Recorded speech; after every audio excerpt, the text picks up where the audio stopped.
Pen drive ಕೋಲಾಹಲ ಈಗ ರಾಜ್ಯಾದ್ಯಂತ ಸದ್ದು ಮಾಡ್ತಾ ಇದೆ. ಈ ವಿಚಾರದಲ್ಲಿ ಜೆಡಿಎಸ್ ಕೂಡ ಆಕ್ರೋಶವನ್ನ ವ್ಯಕ್ತಪಡಿಸಿ ಪ್ರತಿಭಟನೆಯನ್ನ ಮಾಡ್ತಾ ಇದ್ದಾರೆ. ರಾಜ್ಯಾದ್ಯಂತ ಈಗ ಜೆಡಿಎಸ್ ಪ್ರತಿಭಟನೆ ಜೋರಾಗಿದೆ. ಮೈಸೂರು, ರಾಮನಗರ ಸೇರಿದಂತೆ ಹಲವೆಡೆ ಪ್ರೊಟೆಸ್ಟ್ ಆಗ್ತಾ ಇದೆ. ಡಿಕೆ ಶಿವಕುಮಾರ್ ಬಂಧನಕ್ಕೆ ಆಗ್ರಹಿಸಿ ಸಿಡಿ ಕುಮಾರ ಅಂತ ಆಕ್ರೋಶವನ್ನ ವ್ಯಕ್ತಪಡಿಸ್ತಾ ಇದ್ದಾರೆ. ಡಿಕೆ ಶಿವಕುಮಾರ್ ಭಾವಚಿತ್ರಕ್ಕೆ ಸಿಡಿ ಹಾರ ಹಾಕಿ ಚಪ್ಪಲಿಯಿಂದ ಹೊಡೆದು ಕಿಡಿಕಾರಿದ್ದಾರೆ. ಪೆನ್ಡ್ರೈವ್ ಕೇಸ್ ಸಿಬಿಐಗೆ ವಹಿಸಬೇಕು ಅಂತ ಒತ್ತಾಯವನ್ನ ಮಾಡ್ತಾ ಇದ್ದಾರೆ. ಈಗ ನೇರವಾಗಿ ಈ ವಿಚಾರದಲ್ಲಿ ಜೆಡಿಎಸ್ನವರು ಯಾರು ಕೂಡ ಪ್ರಜ್ವಲ್ ವಿಚಾರದಲ್ಲಿ ಬೆಂಬಲವನ್ನ ಕೊಡ್ತಾ ಇಲ್ಲ. ಆದರೆ ಡಿಕೆ ಶಿವಕುಮಾರ್ ಅವರು ಈ ಕಿಡ್ನಾಪ್ ಪ್ರಕರಣದಲ್ಲಿ ಅವರ ಇನ್ವಾಲ್ವ್ಮೆಂಟ್ ಇದೆ, ಅವರು ಬೇಕು ಅಂತಾನೆ ಷಡ್ಯಂತ್ರವನ್ನ ಮಾಡ್ತಾ ಇದ್ದಾರೆ ಎನ್ನುವಂತ ಆರೋಪವನ್ನ ಮಾಡಿ ಇಡೀ ರಾಜ್ಯಾದ್ಯಂತ ಜೆಡಿಎಸ್ ಇವತ್ತು ದೊಡ್ಡ ಹೋರಾಟಕ್ಕೆ ಇಳಿದಿದೆ, ದೊಡ್ಡ ಪ್ರತಿಭಟನೆಯನ್ನ ಮಾಡ್ತಾ ಇದೆ, ಆಕ್ರೋಶವನ್ನ ವ್ಯಕ್ತಪಡಿಸ್ತಾ ಇದ್ದಾರೆ. ಡಿಕೆ ಶಿವಕುಮಾರ್ ಬಂಧನ ಆಗಬೇಕು, ಸಿಡಿ ಕುಮಾರ ಅಂತ ಅವರಿಗೆ ಹೆಸರನ್ನ ಇಟ್ಟಿದ್ದಾರೆ. ಡಿಕೆ ಶಿವಕುಮಾರ್ ಭಾವಚಿತ್ರಕ್ಕೆ ಸಿಡಿ ಹಾರ ಹಾಕಿದ್ದಾರೆ, ಚಪ್ಪಲಿಯಿಂದ ಹೊಡೆದು ಕಿಡಿಕಾರಿದ್ದಾರೆ. ಮೈಸೂರು, ರಾಮನಗರ ಸೇರಿದಂತೆ ಹಲವೆಡೆ ಪ್ರೊಟೆಸ್ಟ್ ನಡೀತಾ ಇದೆ.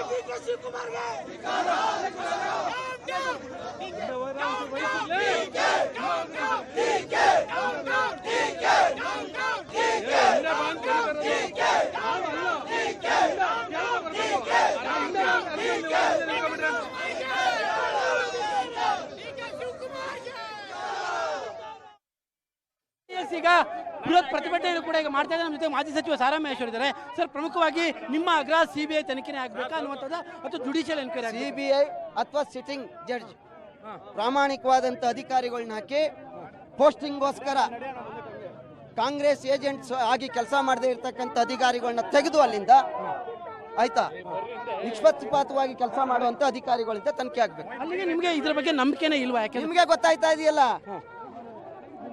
ಯಾಕೆ ಅಪರಾಧಿ ಅಂತ ಏನು ಹೇಳ್ತಾ ಇದ್ದೀರಿ, ಆರೋಪ ಮಾಡಿದ್ದಾರೆ ಅಂತ, ಅದು ಎಷ್ಟು ಘೋರ ಅಪರಾಧನೋ ಇದನ್ನ ಇಡೀ ಪ್ರಪಂಚ ನೋಡೋ ರೀತಿ ಪೆನ್ ಡ್ರೈವ್ ಮಾಡಿ ಹಂಚಿದ್ರಲ್ಲ ಚುನಾವಣೆಗೋಸ್ಕರ, ಅವರು ಇಷ್ಟೇ ಅಪರಾಧಿ ಅಲ್ವಾ? ಯಾಕೆ ಅವ್ರ ಮೇಲೆ ನಿಮ್ಮ SIT ಅವ್ರಿಗೆ ಇನ್ನೂ ಕಂಡುಬಿದ್ದಿಲ್ಲ? ಕಾಣ್ತಾ ಇಲ್ವಾ ನಿಮ್ಗೆ? ಯಾರ ಪರ ಕೆಲಸ ಮಾಡ್ತಾ ಇದ್ದೀರಿ ನೀವು? ಇದು JDS ನ ಮುಗಿಸುವ ತಂತ್ರ ಅಥವಾ ಅಟ್ಲೀಸ್ಟ್ ಯೂನಿಫಾರ್ಮ್ ಹಾಕೋತೀರಿ, ಕಾನ್ಶಿಯಸ್ ಇಲ್ವಾ ನಿಮ್ಗೆ? ಕಾನ್ಶಿಯಸ್ ಇಲ್ವಾ? ಇಡೀ ರಾಜ್ಯದ ಜನತೆ ನೋಡ್ತಾ ಇದ್ದಾರೆ, ಯಾಕೆ ಹಿಂಗೆ ನಡ್ಕೋತಾ ಇದ್ದೀರಿ? ಸಂತಸ್ತೆ ಅಂತ ಹೇಳಿ ಕಿಡ್ನಾಪ್ ಮಾಡಿದ್ದೀರಲ್ಲ, ಕಿಡ್ನಾಪ್ ಮಾಡಿದ್ದಾರೆ ಅಂತ ಕಂಪ್ಲೇಂಟ್ ಕೊಡಿಸಿದ್ದೀರಲ್ಲ, ಮ್ಯಾಜಿಸ್ಟ್ರೇಟ್ರ ಮುಂದೆ ಹಾಜರಾಗಕ್ಕೆ ಎಷ್ಟು ದಿವಸ ಬೇಕು? ಇದ್ರ ಹುನ್ನಾರ ಏನು? ಇದ್ರ ಹುನ್ನಾರ ಏನು? ಅಲ್ಲಿಗೆ ಪೊಲೀಸರು ಕೂಡ ಓಕೆ, ನನ್ನ ಸಹೋದ್ಯೋಗಿ KP ನಾಗರಾಜ್ ಈಗ ನನ್ನ ಸಂಪರ್ಕಕ್ಕೆ ಸಿಗ್ತಾ ಇದ್ದಾರೆ. KP ನಾಗರಾಜ್, ಈಗ ಸಾರಾ ಮಹೇಶ್ ಅವರು ಕೇಳ್ತಾ ಇರೋದು ಯಾರ ಸಂತ್ರಸ್ತೆ ಇದ್ದಾರೆ ಅವರನ್ನ ಇನ್ನೂ ಕೂಡ ಮ್ಯಾಜಿಸ್ಟ್ರೇಟ್ ಮುಂದೆ ಹಾಜರುಪಡಿಸಿಲ್ಲ, ಮತ್ತೆ ಯಾವ ಜಾಗದಿಂದ ಅವ್ರನ್ನ ವಶಕ್ಕೆ ತೆಗೆದುಕೊಂಡ್ರು ಆ ಜಾಗದ ಬಗ್ಗೆ ಕೂಡ ಕ್ಲಾರಿಟಿಯನ್ನ ಕೊಡ್ತಾ ಇಲ್ಲ ಅನ್ನುವಂತ ಅನುಮಾನಗಳನ್ನ ವ್ಯಕ್ತಪಡಿಸ್ತಾ ಇದ್ದಾರೆ. ಒಂದಕ್ಕೊಂದು ಲಿಂಕ್ ಆಗ್ತಾ ಇದೆಯಾ KP ನಾಗರಾಜ್ ಈಗ ಅವರು ಮಾಡ್ತಾ ಇರುವಂತ ಆರೋಪಕ್ಕೂ ಮತ್ತೆ ಇರುವಂತ ಗ್ರೌಂಡ್ ಅಲ್ಲಿರುವಂತ ರಿಪೋರ್ಟಿಗೂ? ಖಂಡಿತವಾಗ್ಲೂ ಕೂಡ ಅದಕ್ಕಿಂತ ಮುಂಚೆ ನಾನು ಇಲ್ಲಿಯ ಸ್ಥಳದ ಬಗ್ಗೆ ಒಂದಿಷ್ಟು ಮಾಹಿತಿಯನ್ನು ಕೊಟ್ಬಿಡ್ತೇನೆ. ಮೈಸೂರಿನ ಜಿಲ್ಲಾಧಿಕಾರಿಗಳ ಕಚೇರಿಯ ಮುಂಭಾಗದಲ್ಲಿ JDSನ ಮುಖಂಡರು, ಪ್ರಮುಖವಾಗಿ ಮಾಜಿ ಸಚಿವ ಸಾರಾ ಮಹೇಶ್ ಮತ್ತು GD ದೇವೇಗೌಡರ ನೇತೃತ್ವದಲ್ಲಿ ಒಂದು ಬೃಹತ್ ಪ್ರತಿಭಟನೆ ಆಗಿರುವಂಥದ್ದು.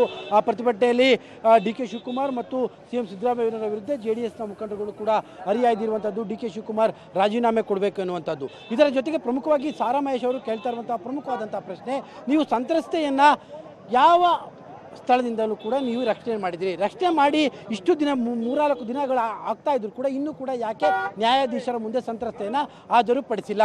ಹೀಗಾಗಿ 3 ದಿನಗಳಾದರೂ ಕೂಡ ಸಂತ್ರಸ್ತೆಯನ್ನು ಹಾಜರುಪಡಿಸಿಲ್ಲ ಅಂದರೆ ತಮ್ಮ ಉದ್ದೇಶ ಏನು ಅನ್ನುವಂಥದ್ದು ಅವರ ಪ್ರಶ್ನೆ.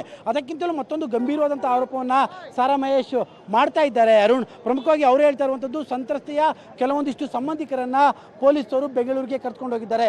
ಅಲ್ಲಿ ಕರ್ಕೊಂಡು ಹೋಗಿ ಸಂತ್ರಸ್ತೆಯನ್ನು ಕನ್ವಿನ್ಸ್ ಮಾಡುವಂಥ ಕೆಲಸವನ್ನು ಕೂಡ ಮಾಡ್ತಾ ಇದ್ದಾರೆ. ಅಂದರೆ ತಮಗೆ ಯಾವ ರೀತಿಯ ಹೇಳಿಕೆ ಪಡ್ಕೋಬೇಕು ಆ ರೀತಿಯಾದಂಥ ಹೇಳಿಕೆಯನ್ನು ಪಡ್ಕೊಳ್ಳುವಂತಹ ತಂತ್ರವನ್ನು ಕೂಡ ಈ ಪ್ರಕರಣದಲ್ಲಿ ಮಾಡ್ತಾ ಇದ್ದಾರೆ ಅನ್ನುವಂಥ ಒಂದು ಗಂಭೀರವಾದಂತಹ ಆರೋಪವನ್ನು ಕೂಡ ಈಗ ಸಾರಾ ಮಹೇಶ್ ಸೇರಿದಂತೆ JDS ಮುಖಂಡರುಗಳು ಮಾಡ್ತಾ ಇರುವಂತಹದ್ದು. Arun, okay K P Nagaraj, ನಿಮ್ಮೆಲ್ಲ ಮಾಹಿತಿಗೆ ಧನ್ಯವಾದಗಳು.